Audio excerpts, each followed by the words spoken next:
Usai gugat cerai Natasha Rizky, Desta Mahendra akhirnya muncul untuk pertama kalinya.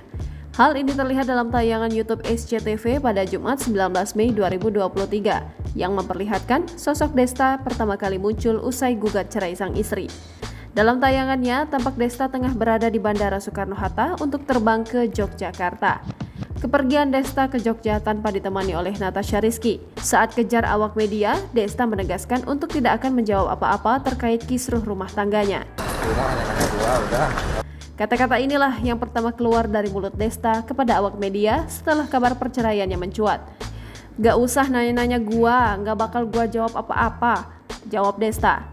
Seperti diketahui, Desta mendadak heboh jadi perbincangan publik lantaran melayangkan talak cerai terhadap Natasha Rizky. Gugatan cerai itu didaftarkan Desta secara e-court pada Kamis 11 Mei 2023. Adapun gugatan cerai Desta terdaftar dengan nomor perkara 1583-pdt.j-2023-PACS. Jangan lupa subscribe, share, komen, dan like ya!